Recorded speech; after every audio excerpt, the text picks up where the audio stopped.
How's everybody feeling? If you're feeling real good and you know it, say yeah. Yeah.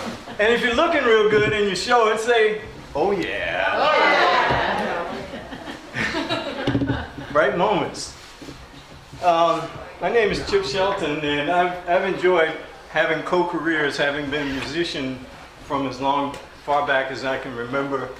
I then took on being an orthodontist and had an orthodontic practice on the Upper West Side for a number of years, and kept my music going, and was fortunate to have been signed with Summit Records and having eight releases to date, and I have a couple of releases almost ready for two additional coming up. So also, I just gave Dottie a copy of pre-publication copy of a book that I've been working on for a while. It's about Plan B Your Dream, be excellent in two careers at once. Pursue the lifestyle you want over and above having a day job. So that's my story, and I'm sticking to it, and that's a very abbreviated story. The book and at least 5 of the CD releases are out on the tag sale table, and I put some out here too, as well as some other merch, they call it. Is that what they call it in the business, merch? So, let's just invent a term. Let's call it improvisation quotient. And 0 to 2 is you're just getting your feet wet. By a show of hands, how many people are in the 0 to 2 quotient? Okay. And 3 to 5, feel like you're getting somewhere. You've been doing this a little while. Raise your hand if your quotient is there, okay? 6 to 8, you're getting cocky. I got this. How many are in the 6 to 8? Okay, and then we got the wow category, 9 to 10, getting frequent recognition from audiences, recording contracts, your phone was ringing off the hook for improvisational work, and jazz. How many? All right, you should raise your hand. So predominantly we're in the 0 to 2, we're getting our feet wet, and we got some other people. And one word of caution about musical quotients, they fluctuate even from day to day, but especially week to week and year to year. You can be in the wild category one year, and life happens, and the next thing you know, you're back in the I got this category, or even back in the, oh man, I'm getting somewhere. You know, life happens. So be careful. There are ups and downs. But the best news is that if you're in the first 2 categories, the sky's the limit for you. You can go places.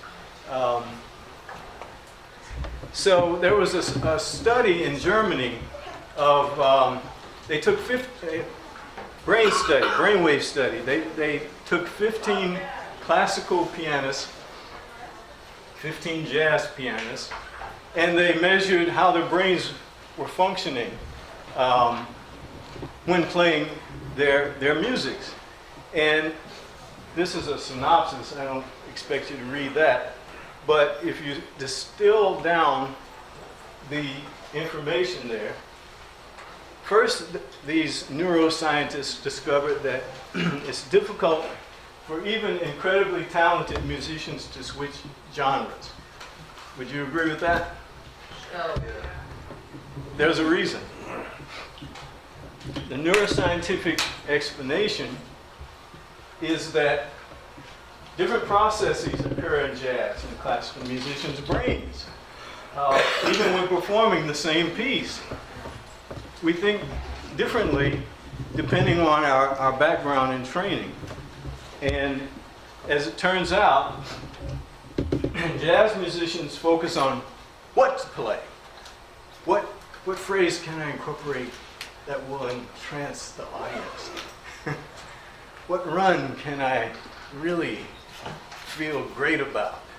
What to play? Classical musicians focus on how to play. What's the phraseology here? How can I interpret this line that the composer wrote? Will my conductor want this played this way or that way? How to play? So there's a fundamental difference in our approach to music depending on our background and training. So wouldn't it be great to have the ability to go back and forth between having our brains trained to focus on how to play selectively or what to play selectively, or sometimes integrate it all into one gumbo. By a show of hands, how many are familiar with Jim Walker? Jim Walker is a fantastic classical musician, a very accomplished improvising and jazz musician. I had the pleasure of having him perform one of my pieces at a National Flute Association meeting a few years ago, and in that it was a jazz piece with some classical annotation style stuff, and Jim Walker just was amazing. Young lady here, who I'll introduce in a minute, was in that ensemble. Wasn't he amazing? Amazing. And if you ever heard him, I think he's a soloist, he's a composer, an educator. So someone like Jim has incorporated the 13 principles that I talk about in my book to make a full package and to do and excel at more than one thing. And on his website, he talks about getting organized is the key to success. The missing link in most music education is the preparation for a life that necessarily includes business, management, finance, and organization. Even the most mundane job in music needs constant organization and maintenance. We know that, but do we do it? Do we do it? The fun and freedom that music provides sometimes tends to delude us into thinking that life can be wonderful if we keep on practicing and being free. The truth is that the true freedom and career success only comes when we combine our business, social, political selves with great musicianship. So knowingly or unknowingly, people like Jim have amassed a lot of principles that can be learned, actually. And Dottie knows them. I'll introduce her later and save her for, yeah. Anyway, knowingly or unknowingly. Show of hands. Who's familiar with James Newton? Whoa, wait a minute. This is about someone I had the pleasure of studying with, Julius Baker. Who knows Julius? The Dean of American Flutists, he was known as. Most of us who have had some classical training are aware of what I'm just going to spend a couple of seconds on. And that is, I do meet musicians who say, quite often who say, sometimes I don't know what to practice. And what I learned from Julius and others is that a practice session is structured, ideally, this way. This has worked for me, and it worked for him, and it works for many of you. Warm-ups, there's books written on that. Simple warm-ups from Julius's book, overtones.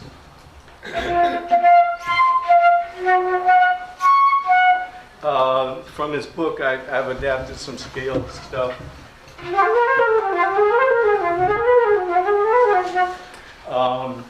Some chordal stuff from his book, which is, what's it called? The Daily Exercises for the Flute, chordal stuff. Let's see how we go.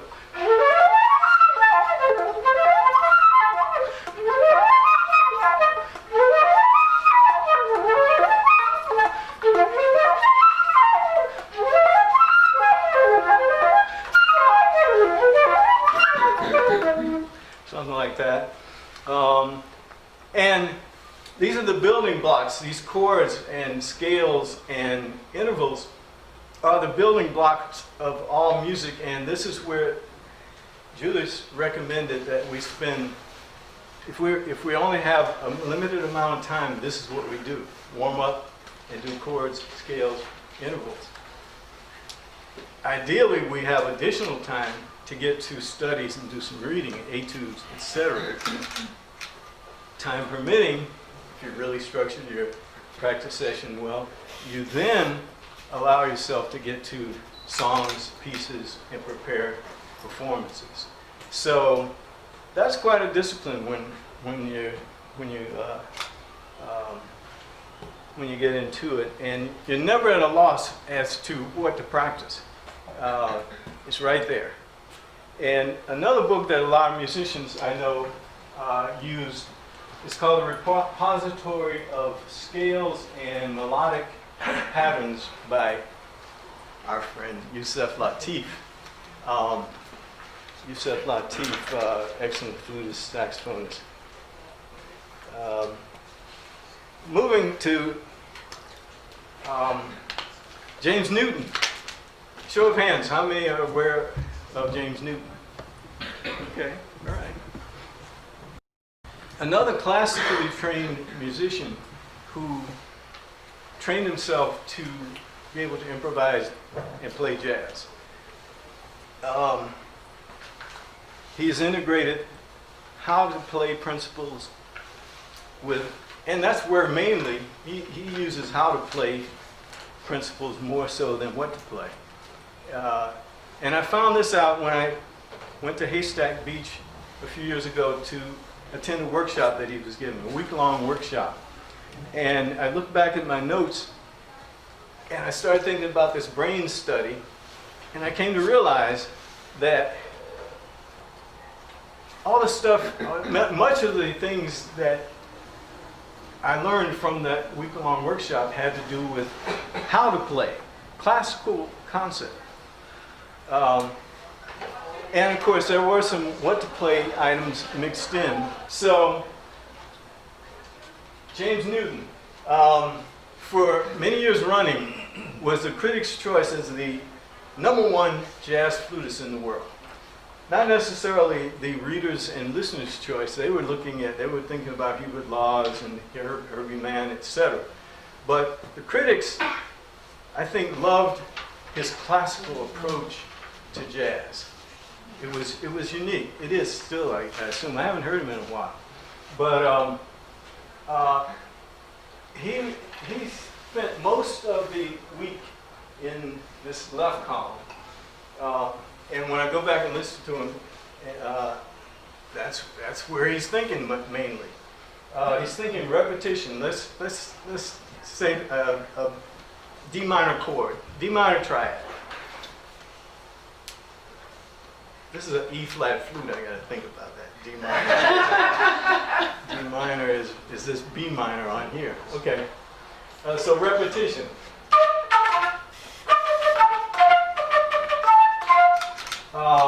Rhythmic statements.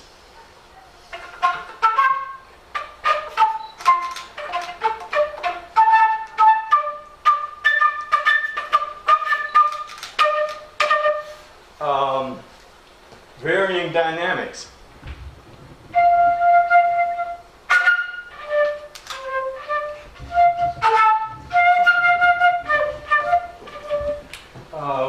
Register jumps.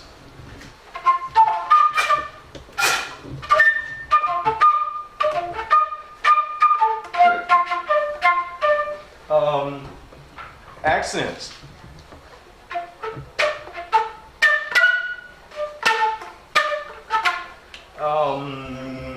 Tone variations.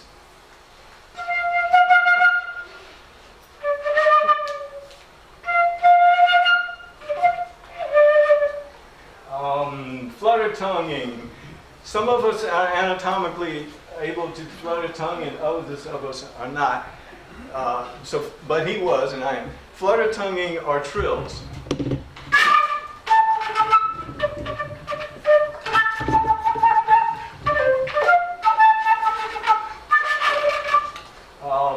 Staccato.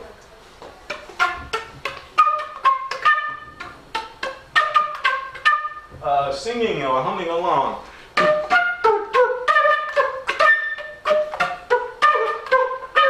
Tempo variations.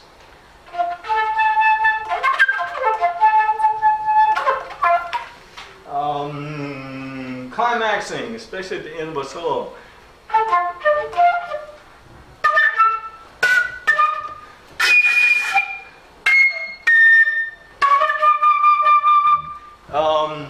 So, in the other column, and we're going to spend our time in the left column today, but in the other column, he incorporated a lot of chromatics, that's for sure.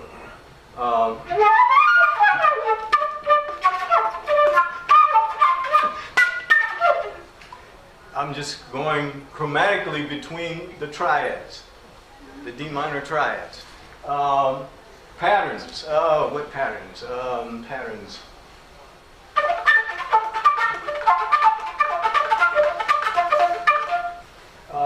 Diminished scales, often based on the fifth scale step.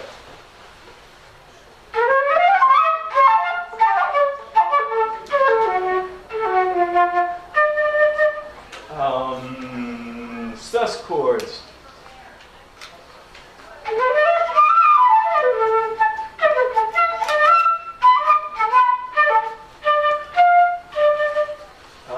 Whole tone, again based on this fifth scale step.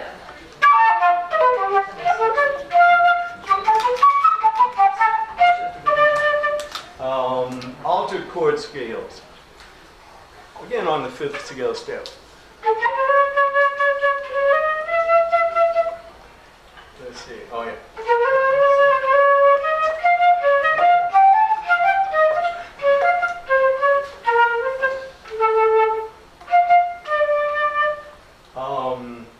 Bebop scales, for this purpose on the fifth scale step.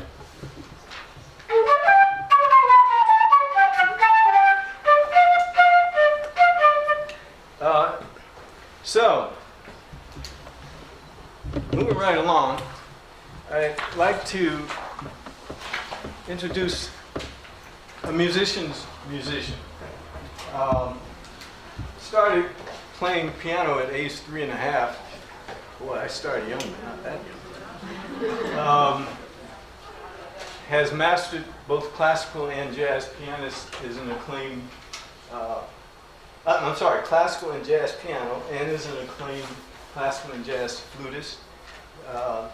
She's a musical director of our co-led group in New York Jazz Flutet.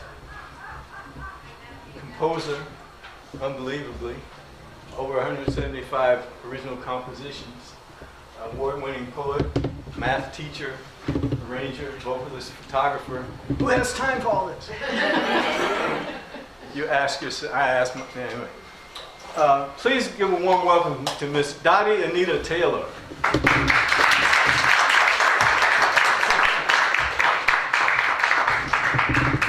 Thank you very much. It's a pleasure to be here with you this morning. Thank you, Chip. And I'd like to do something interactive with you. I'm going to teach you a song, and we're going to do it a little differently. We're going to start doing it by clapping. Okay? Let's all just clap together. Okay? What we're going to do the rhythm is in 4/4 time, so we're just going to clap 1, 2, 3, 4, and accent the 1, so we know where 1 stands. Ready? Here we go. 2, 3, go.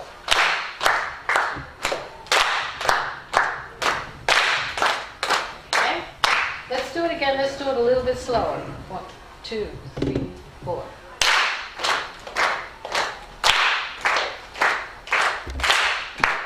Okay, that's fine. Now I'm going to give you an instruction. Listen carefully. On the first set of 4, you're going to play you're going to clap 2 eighth notes. I'll say it again. On the first set of 4, you're going to clap 2 eighth notes. On the second set of 4, you're going to clap 2 eighth notes on the first beat, 2 eighth notes on the third beat. I'll say it again. On the second set of 4, you're going to clap 2 eighth notes on the first beat, 2 eighth notes on the third beat. On the third set of 4, you're going to clap a dotted quarter note on the first beat. You with me? And then an eighth note on the second half of the second beat. Can you demonstrate that for us? Huh? Okay? I'll say it again. On the last set of 4, the third set, the first beat, it's a dotted quarter, eighth note, silence. Okay? Can I have a volunteer to do what I just described? Yes? I'll clap and you do what I said. You ready? I'll give you one measure beforehand. 1, 2, 3, 4.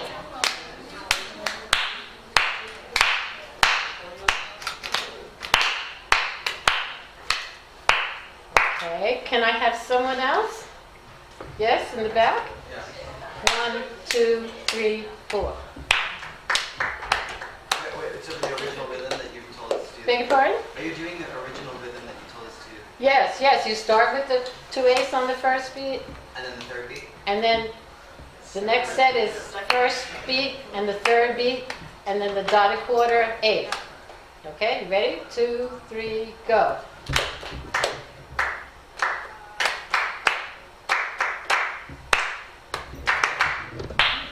Okay, can I have one more? Yes? 1, 2, 3, 4.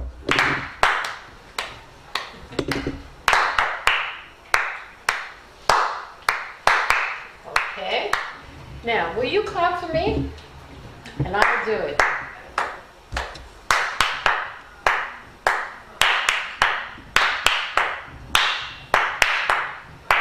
I'll do it again. Do it again.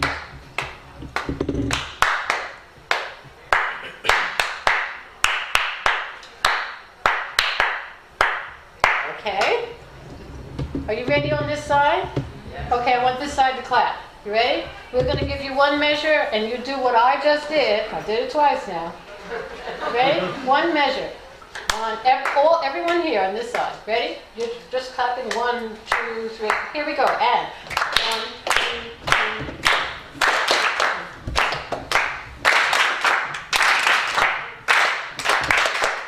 Excellent. Keep going. Do it again.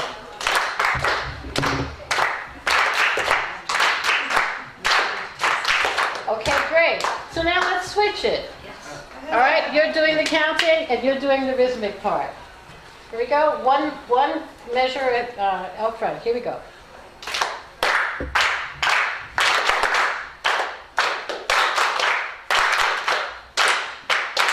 Wonderful. Okay, everyone all together. You ready? 1, 2, 3, 4.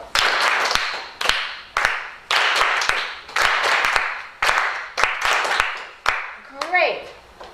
I'd like all of you to take your flutes out, if you will. Okay, now, we're going to put notes to this. What you're going to do, listen carefully. You're going to play G's for each of the notes of the rhythmic pattern, except for the last note. The last note will be C. I'll say it again. You're going to do the same exact rhythm. Every note you're going to play G. The last note is a C. Can I have one person who's willing to try it? A young lady in the back. Ready? 1, 2, 3, 4. 2, 3, 4. 1, 2, 3. 1, 2. 3, 4. 3, 4. 1, 2, 3, 4. 1, 2. Let's do just that last one. 1, 2, 3. 1, 2, and 3, and ready? 1, 2, 3, 4. 1, 2, down. Once more. 1, 2, 3, and 1, 2, and. Great. Do it once more. Do it 3 times. Okay? 1, 2, 3, 4. 1, 2, 3, 4. 1, 2, 3, 4. And you're going to do it again. Now. 1, 2, 3, 4. 1, 2, 3, 4. 1, 2. And rest. 1, 2, 3, and 1, 2, 3, 4. 1, 2, 3, 4. 1, 2. Okay, that's it. Now I'm going to add a little something. I'm going to give you 4 beats and then you're going to play. Ready?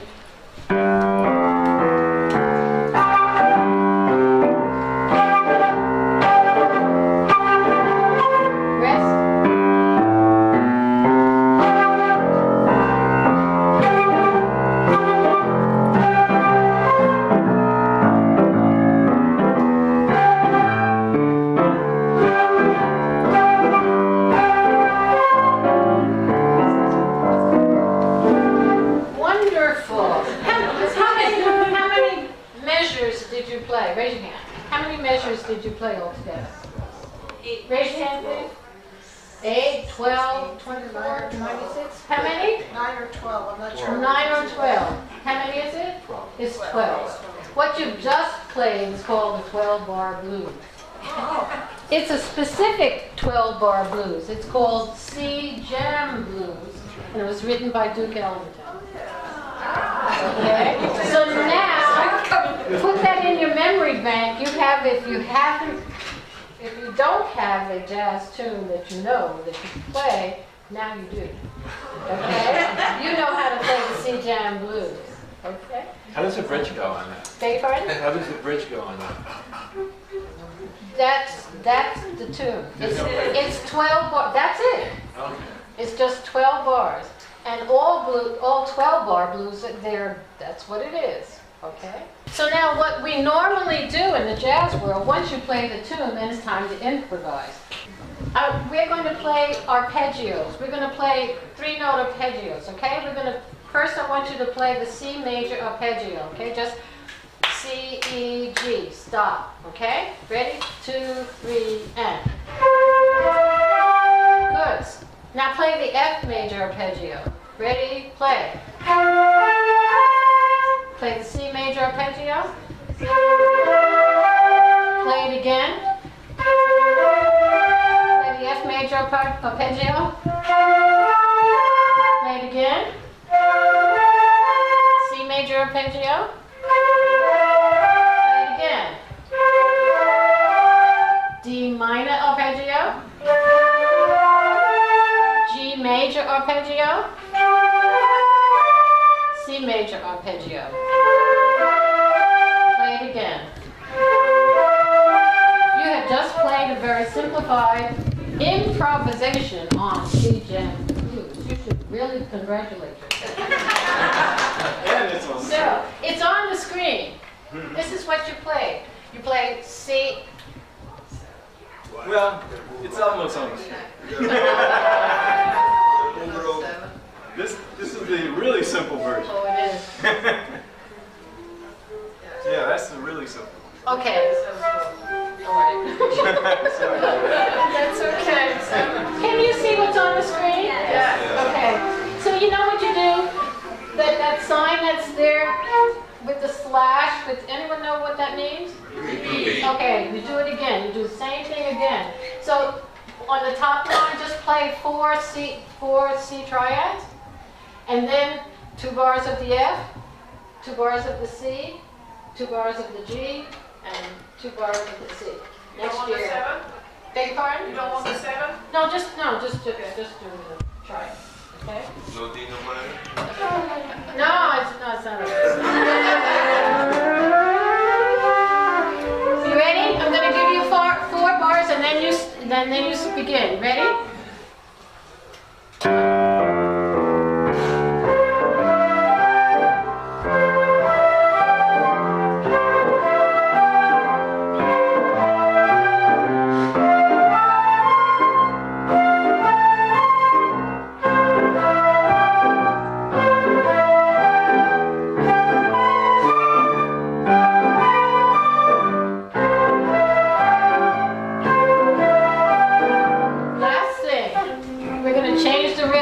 want to go 1, 2, 3.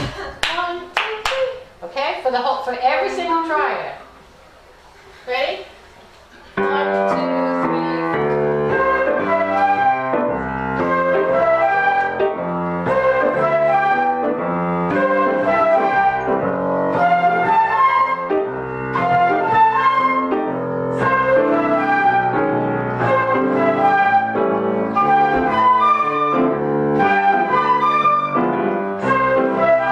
One more time.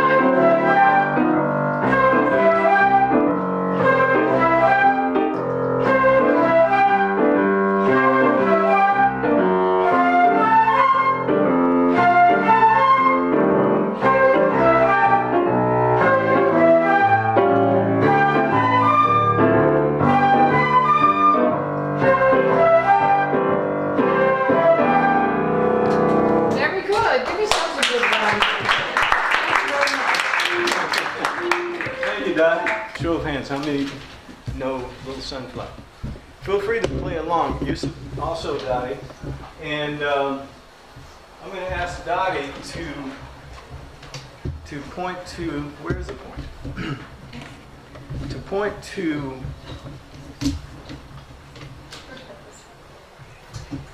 where is it? Yes. To point to how to play mechanism you would like to see used in the improvisation. So you press the red button, okay? And where's my flute?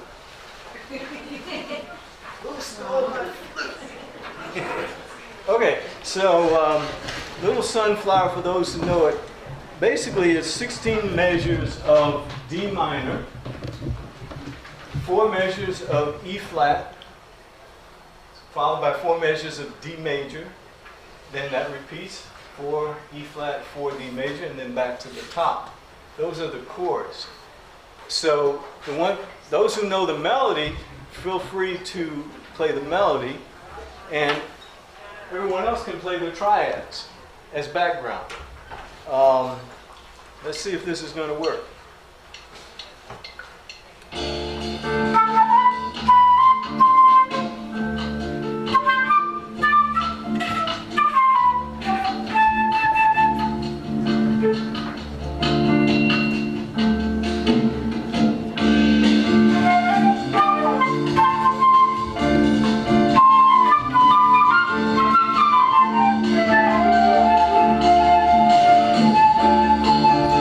Where's those triads?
Who wants to come up to the mic and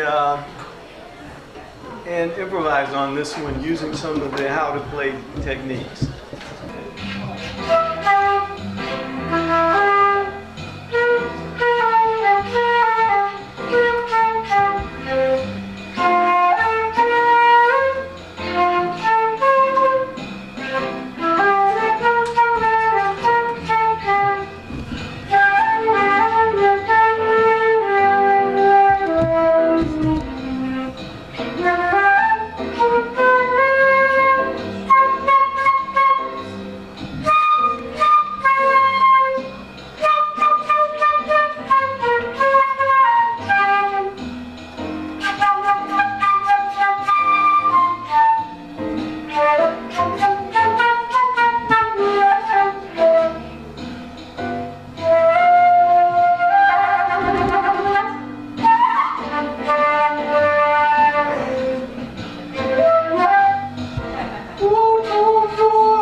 How about a handful?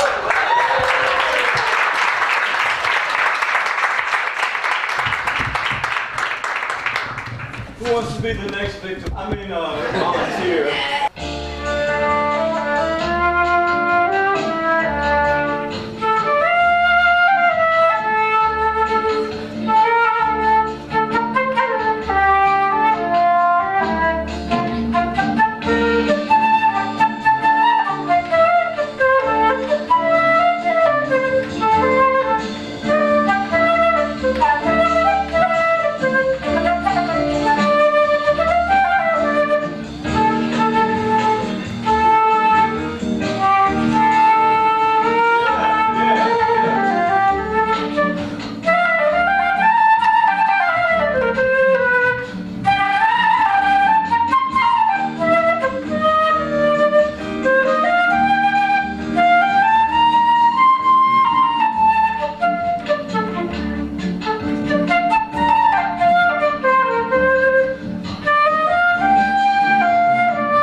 Jordan Castro.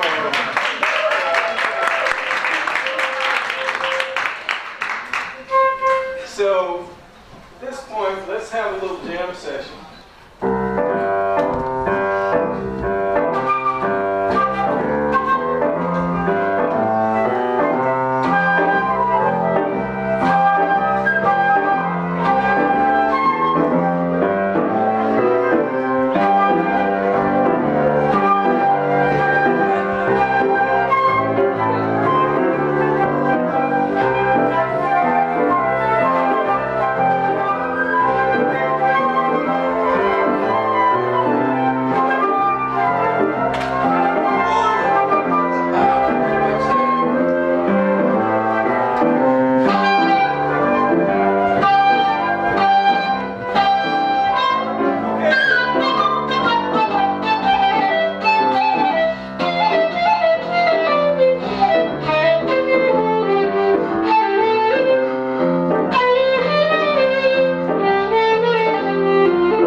Say your name for the nice people.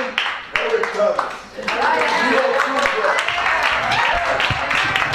I couldn't remember that. I remember you though. No, I remember you.